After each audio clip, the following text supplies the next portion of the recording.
Ikuko tinggal di dalam keluarga 4 orang sangat bahagia. Orang tua baik hati dan adik sangat lucu. Harusnya punya kehidupan yang bahagia. Sampai pagi itu ketika dia bertanya, "Ibu, ini hari apa ya?" "Apa? Hari apa? Kau sedang omong apa? Otak kau lagi sakitnya." Harusnya ini hanya pertanyaan biasa tidak penting sama sekali. Tapi orang tua dan adik melihat dia dengan mata yang sangat aneh. Apakah hari apa itu sangat penting? Melihat memandang mereka sangat aneh belum berakhir di situ. Sore Ikuko merasa kepala sakit, ibu juga melihat dia sangat aneh. Sampai malam ayah pulang melihat dia dengan mata yang khawatir. Ibu di belakang bilang kemungkinan dia kekurangan darah. Ikuko langsung jelasin dia tidak kenapa, dan badan sangat sehat. Tapi orang tua masih melihat seperti itu. Perlahan Ikuko merasakan sesuatu yang sangat aneh. Terlihat dia seperti orang asing. Saat makan malam semua orang terus melihat dia. Apakah makan juga jadi masalah? Dia ambil daging masukin ke dalam mulut. Lalu langsung muntah. Daging apa ini? Orang tua dan adik terus makan. Dan mulut bilang ini sangat enak. Ikuko merasa dia sedang sakit jadi baru seperti itu. Dia memutuskan mandi air hangat lalu pergi tidur. Tapi tidak menyangka buka pakaian di tubuh ada banyak bekas luka. Adik di belakang melihat. Mata sangat dingin. Ya Tuhan, apa yang sedang terjadi? Malam itu Ikuko tidak bisa tidur. Mimpi buruk teringat di mana. Lalu dia melihat adik sedang pegang jarum berdiri di sudut. Ikuko langsung terkejut. Dia dorong adik. Suara membuat orang tua bangun. Ikuko ingin jelasin, tapi orang tua tidak peduli dan bawa adik keluar. Ikuko merasa ada yang aneh. Dia bilang dia hilang rasa karena makan daging yang dimasak oleh ibu. Ikuko merasa takut. Dia merasa orang tua mau bunuh dia jadi keluar ingin melarikan diri. Dia turun ke bawah melihat orang tua dan adik sedang buat rencana untuk bunuh dia. Ibu bilang mau apa juga harus adik dan ayah dia yang melakukan. Ayah bilang kemungkinan sudah expired. Keingatan hilang, merasa darah kurang, hilang rasa. Dan mulai ada banyak bekas luka di tubuh. Jika nanti muncul ilusi akan lebih parah lagi. Ikuko mendengar mereka sedang omong tentang dia. Tapi bagaimana mereka bisa tahu dia sedang sakit apa? Pada saat itu adik bilang habisin dia sekarang. Orang tua langsung bangun. Ikuko langsung lari keluar pintu. Tapi kepala dia sangat sakit. Belum sempat lari orang tua sudah tangkap dia. Adik dia senyum dan berkata, "Terima kasih kakak." Lalu Ikuko dibuang keluar seperti sampah. Ternyata dia hanya cloning ganti anak keluarga ini. Untuk bantu adik menghindari dari kesakitan saat hilang kakaknya. Dan semua penyakit tadi adalah tanda saat penuaan klon. Jika tidak cepat mengatasi, tahap terakhir adalah penyakit paranoid. Dan di dalam rumah mereka juga ada stok Ikuko bisa aktif kapan saja. Cerita ini difilmkan dari sudut pandang klon. Untuk melihat bagaimana orang menangani situasi. Sepertinya film horor. Jadi klon adalah jenis sampah ini. Suatu hari Nozomi sendiri sedang baca komik jam 1 pagi menerima panggilan telepon dari orang asing. Pria itu panggil nama dia adalah Ryoko. Setelah tahu salah orang pria itu kasih tahu jika No ini dipakai sama mantan pacar dia sebelumnya. Nozomi merasa marah. Jadi apa?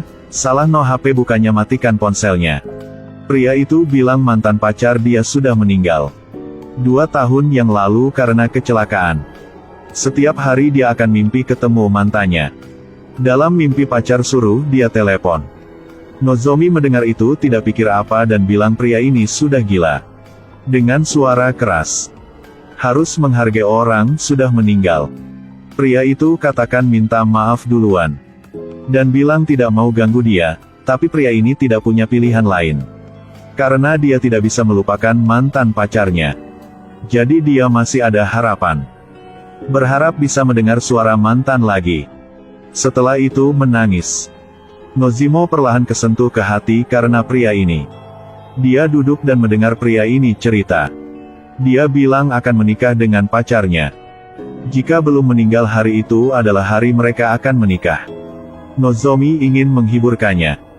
Jadi kau sangat sayang sama pacarnya. Pria itu bilang terima kasih dan ucap selamat tidur. Dan bilang dia tidak akan ganggu lagi. Setelah itu Nozomi merasa mengagumi. Dia mulai suka sama gadis bernama Ryoko ini, dapat orang yang sangat cintai. Jam 1 pagi ada panggilan telepon lagi. Sekarang Nozomi bangun. Dan dia belum angkat sudah telepon mulai aktif. Ada seorang gadis jawab, "Ya ini aku." "Ya Hiroto, aku juga seperti itu."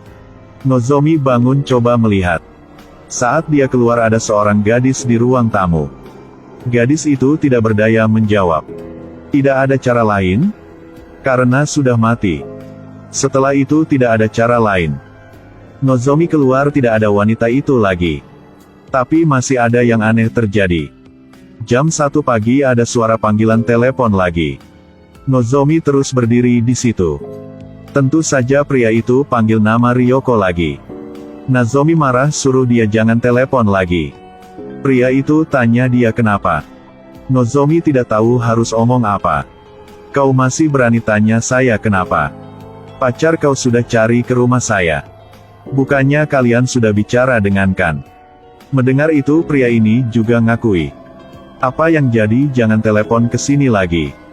Dia sudah sangat takut. Dan sekarang dia tidak punya uang untuk pindah ke tempat lain. Jadi mohon jangan telepon lagi. Pria itu tanya apakah dia sudah melihat Ryoko. Nozomi bilang sudah lihat. Pria itu tanya lihat Ryoko seperti apa. Indah gak? Nozomi marah langsung matikan ponsel.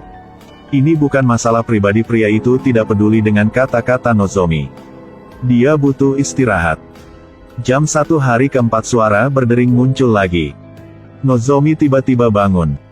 Suara wanita itu dari luar terdengar. Dia sedang bilang orang sudah mati. "Bisa melupakanku tidak? Jangan telepon lagi." Nozomi takut langsung tutupi badan dengan selimut. Jam 1 pagi hari kelima suara berdering lagi. "Saya sudah bilang jangan telepon lagi. Mohon berhenti di sini. Tunggu. Ini adalah terakhir kali. Jadi saya akan main ke rumah kamu ya. Hanya sebentar saja." Pria itu bilang ini adalah terakhir kali. Kali ini dia mau main ke rumah Nozomi untuk melihat Ryoko. Dia bilang tidak akan ganggu lagi. Nozomi akhirnya setuju. Besok Nozomi diam di ruang tamu tunggu. Tidak lama ada suara bel. Nozomi langsung lari ke pintu.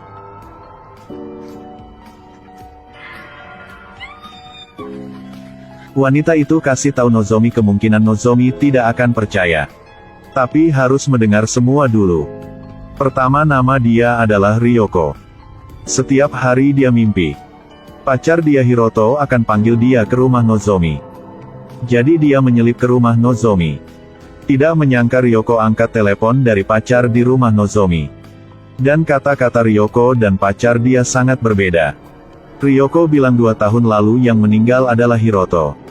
Suara jam terdengar, sekarang sudah jam 1 pagi. Suara telepon berdering. Adegan ini membuat saya mau kencing di celana. Hiroto muncul. Dia bilang mau bertemu dengannya. Setelah bunuh Nozomi. Film berakhir di sini. Saya tidak mengerti apapun. Apakah Hiroto dan Ryoko kerjasama untuk dapatkan kamar kosan punya Nozomi? Oke, video berakhir di sini. Sampai jumpa lain waktu, dadah.